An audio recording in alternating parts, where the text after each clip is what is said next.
올 여름은 너무 더웠습니다. 2, 3도 정도 내려갔지만 아직도 더위가 계속되고 있고 30도 정도 되는 더위가 추석까지 이어질 거라는 날씨 예보가 있습니다. 올해는 그 어느 때보다 정말 더워서 인내가 필요한 그러한 시간들을 보내왔습니다. 8월 5일 뉴스 보도를 보니 경기도 여주는 40도까지 올라갔다고 합니다. 그런데 40도라는 얘기를 듣고 너무 놀랐었는데 더 놀라운 것은 우리나라에 그런 높은 기온이 처음이 아니라는 것입니다. 2018년도에는 강원도 홍천이 41도까지 올라갔었고 또 1942년에는 대구가 40도까지 올라갔었다고 합니다. 그리고 올해 열대야가 지속된 기간이 33일, 그리고 바로 전에 잠깐 있었던 3일을 포함해서 열대야가 총 36일 동안 지속이 되었었다고 합니다. 그런데 1994년도에는 총 36일의 열대야가 나타났었다고 합니다. 그래도 최고 기온의 가장 긴 열대야로서는 올해가 기록을 갱신할 만한 더위였음은 분명한 것 같습니다. 그래서 평소 더위를 많이 타시는 분들은 정말 많이 힘들어하셨고 빨리 여름이 지나가기를 바라시면서 그야말로 인내하고 계시는 그러한 모습을 보게 되었습니다. 그리고 저도 개인적으로는 추위를 많이 타서 여름을 좋아했었는데 올해는 너무 덥고 또 열대야로 잠도 잘 못 자서 여름에서 마음이 점점 멀어지고 있습니다. 그런데 지금은 대부분의 가정에 에어컨이 있어서 그래도 더위를 견딜 만한 상황인데 1942년에 40도까지 올라갔었다면 그 더위를 그 당시의 분들은 어떻게 이겨냈을까 하는 생각이 들어집니다. 그때에는 에어컨은커녕 선풍기도 구경하기 힘든 시대였었는데 정말 찜통 같은 더위를 고스란히 느끼면서 모두가 숨도 못 쉴 정도의 답답한 그러한 시간들을 보냈을 것입니다. 그래도 나름대로의 방법으로 더위와 싸우며 하루하루를 견디고 인내하며 여름을 보냈을 것입니다. 극한 더위에 돌아가신 분도 있지만 1942년이든 또 지금 2024년이든 그래도 뜨겁고 습한 여름을 대부분 잘 견디고 있는데 견딜 만한 이유가 있습니다. 아무리 기온이 40도까지 올라가고 또 열대야가 40일이 계속 지속되더라도 더위는 지나가기 때문입니다. 반드시 지나간다는 것을 우리는 알고 있기 때문입니다. 절기는 정말 정확합니다. 벌써 처서가 지나면서 아침 저녁으로 시원한 바람이 불고 있습니다. 이제 곧 시원한 가을이 온다는 사실을 우리는 너무나 잘 알고 있고 또 그 사실은 변하지 않기 때문에 우리는 좀 더 버티자, 좀 더 참자 하면서 견디게 됩니다. 반대로 영하 20도까지 떨어지는 그 추위에도 우리가 견딜 수 있는 것은 아무리 추워도 겨울 또한 지나가고 따뜻한 봄이 온다는 사실을 알고 있기 때문입니다. 끝이 있다는 것을 알면 그리고 그 끝은 좋은 것이라는 것을 확신하면 우리는 더 잘 견뎌낼 수 있고 이겨낼 수 있습니다. 우리 신앙생활도 그렇습니다. 때로는 이유를 알 수 없는 시험이나 또 고난을 겪게 되더라도 그 고난은 곧 끝나게 될 것이며 반드시 끝나게 될 것이며 또 고난의 끝은 축복이라는 사실을 알면 그 고난을 인내하면서 견뎌낼 수 있습니다. 오늘 야고보는 고난 가운데 있는 주 안의 형제들에게 우리의 고난의 끝을 알려주며 고난을 이겨낼 수 있도록 격려하고 있습니다.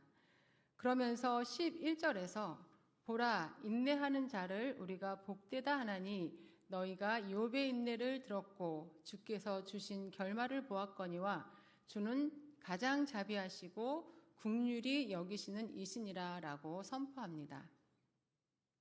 욥의 고난은 우리가 너무나 잘 알고 있는 고난입니다. 왜 그런 고난을 당해야 하는지 전혀 이유를 모르면서 견디다 비록 불평을 하기는 했지만 하나님을 향한 욥의 마음은 끝까지 변함이 없었습니다. 그리고 끝까지 인내하며 결국에는 내가 죽게 대하여 귀로 듣기만 하였사오나 이제는 눈으로 주를 배움나이다 고백하면서 모든 고난의 끝은 하나님을 깊이 만나고 알게 되는 것이며 더 큰 축복을 받는 과정이라는 것을 보여주었습니다. 야고보는 욥의 인내는 고난을 끝까지 인내하며 참는 사람에게 약속된 축복의 은혜가 주어지는 결말을 보여주는 것이라는 것을 고난 중에 있는 성도들이 잘 인내할 수 있도록 상기시켜 주고 있는 것입니다. 또한 주는 가장 자비하시고 긍휼히 여기시는 이시라라고 말씀하면서 고난받으며 낙심과 원망과 불평과 또 하나님에 대한 의심이나 불신의 마음이 생길 수 있을 것을 예상하며 하나님은 가장 자비와 긍휼이 있는 분이시며 계획하시는 모든 일에는 자비와 긍휼이 반드시 있다는 것을 믿고 힘을 얻고 인내할 수 있도록 격려하고 있는 것입니다. 하나님께서 우리에게 허락하시는 고난은 자비와 긍휼의 하나님이 반드시 함께하고 계시고 또 그분으로 인하여 끝까지 인내하는 자는 복된 삶을 살게 될 것이라는 사실을 기억하며 모든 고난과 어려운 시간들을 하나님을 의지하며 잘 인내하시는 저와 여러분이 되시기를 바랍니다. 그렇다면 지금 고난당하고 있는 성도들은 어떤 고난을 당하고 있는 것일까요? 7절에 보시면 그러므로라고 하면서 형제들아 주께서 강림하시기까지 길이 참으라 라고 말씀합니다. 그러므로라는 말은 앞의 내용과 7절의 내용이 관련이 있다는 것을 뜻합니다. 1절에서 6절의 내용은 물질을 최고의 가치로 여기는 부자들에게 경고하는 말씀이라고 되어 있습니다.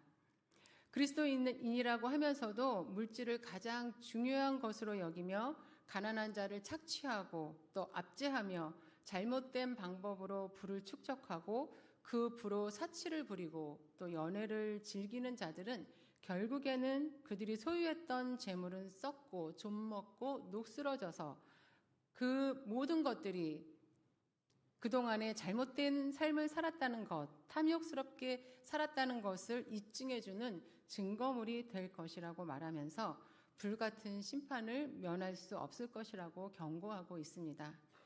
이 경고는 회개를 촉구하는 말씀이기도 합니다. 사람이 사는 곳에는 관계 속에서 항상 힘이 존재합니다. 가정상담 쪽에서는 부부간에도 힘이 존재한다고 합니다.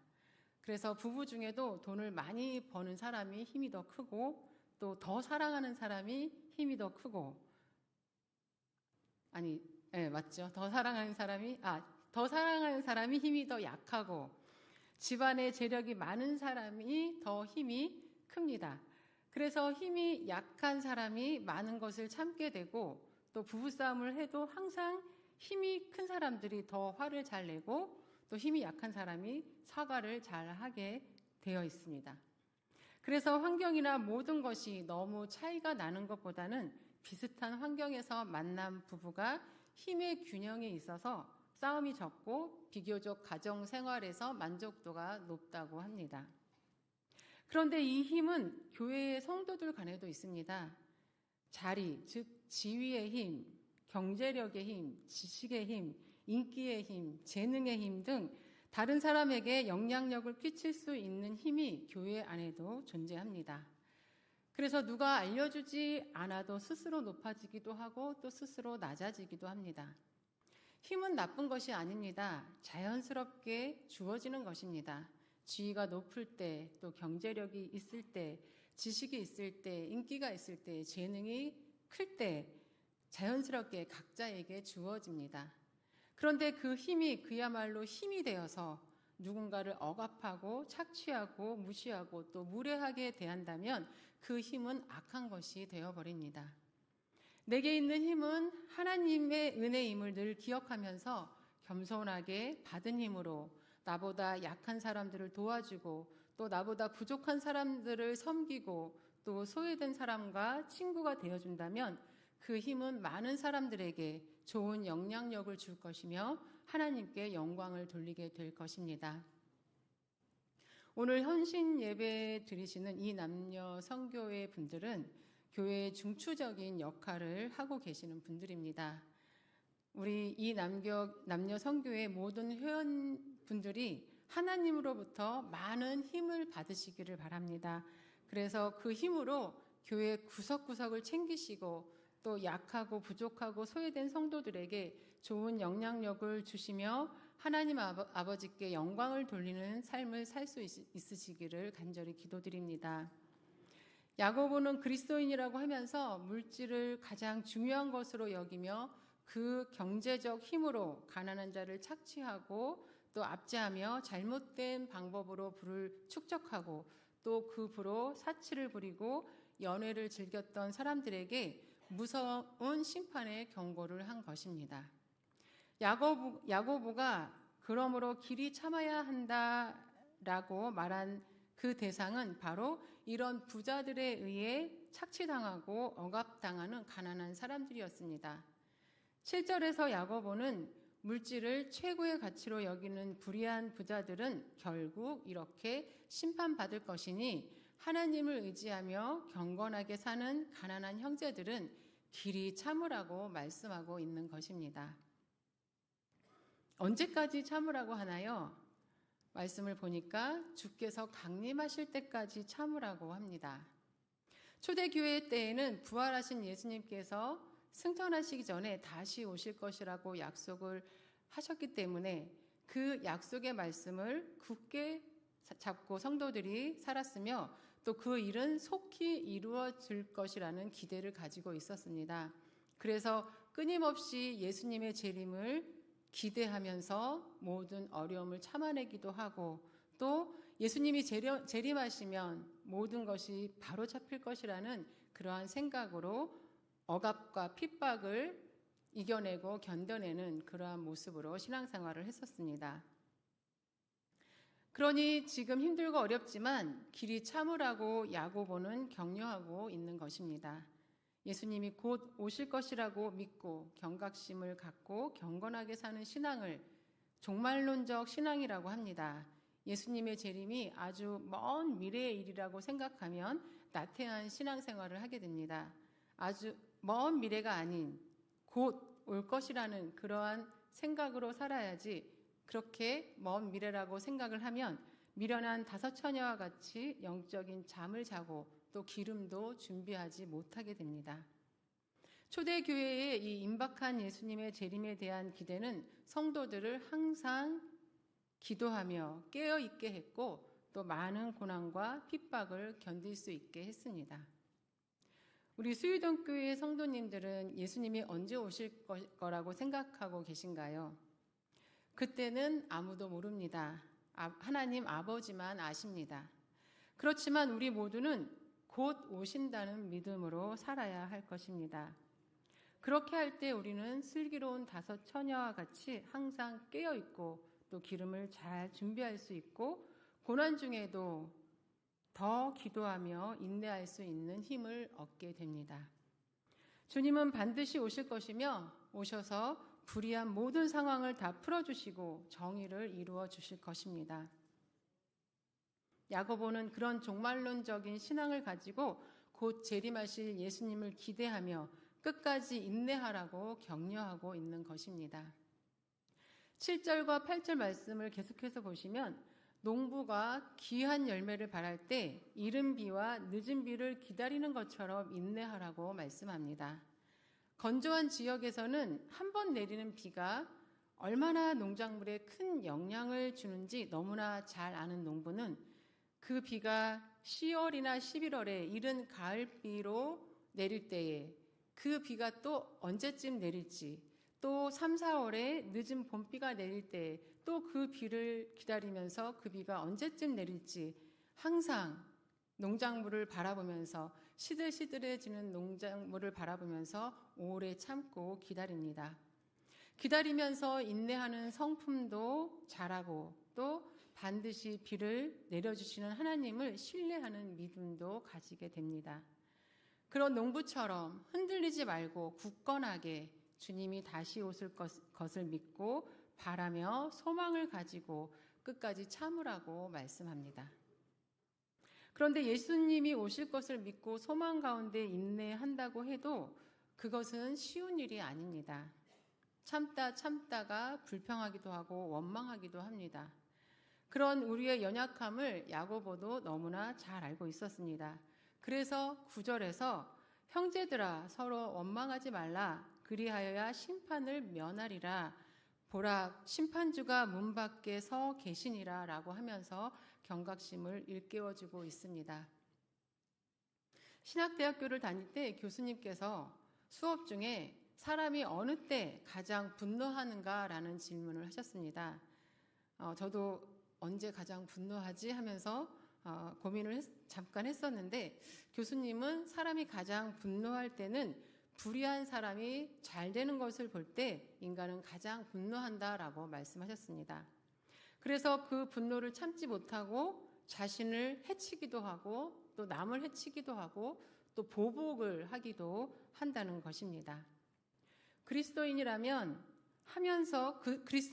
하면서 불의한 방법으로 돈을 모으고 또 가난한 사람들의 품삯을 제대로 쳐주지 않고 힘없고 약한 사람들을 억압하면서 사치하고 잔치를 베풀어 많은 사람들을 초대하며 즐기고 사는 그러한 모습을 볼 때 원망, 불평을 하지 않을 수 없을 것입니다. 더욱이 착취당하고 억압당하는 사람들은 그 분노를 참기가 힘들 것입니다. 그러다 보면 그 분노를 표출하고 또 원망을 하고 불평을 하게 됩니다. 고단한 삶에 지쳐 자신의 신세를 한탄하다가 남에게 불평 어린 말을 하고 또 때로는 하나님이 살아계신 것이 맞나 의심을 하면서 탄식하기도 하는 것은 어떻게 보면 자연스러운 일일 수도 있을 것입니다. 그러나 야고보는 삶의 시련에 직면했을 때 현재 당하고 있는 고통에 대해 다른 사람을 원망하고 불평해서는 안 된다고 말씀합니다. 만약 자신에게 닥친 고통 때문에 상대방을 증오하고 원망하고자 하는 그 유혹에 빠진다면 결국 그것은 하나님의 심판의 대상이 되는 결과를 낳게 될 뿐이기 때문입니다. 다시 말해 야고보는 억누르지 못하는 분노와 또 증오와 감정 때문에 죄를 짓고 하나님의 심판을 스스로 자처해서는 안 된다고 권면하고 있는 것입니다. 그런데 가만히 생각해 보면 인내하고 있을 때는 원망하지 않습니다. 오히려 분노가 폭발하고 더 이상 못 참겠다라고 할 때에 우리는 서로에 대한 원망이 터져 나옵니다. 원망하지 말라는 말씀은 인내를 멈추지 말라는 말씀과 같습니다. 고난과 아픔 가운데에도 증오와 원망의 유혹에 빠져 죄를 범하지 않도록 끝까지 인내하는 저와 여러분이 되시기를 바랍니다.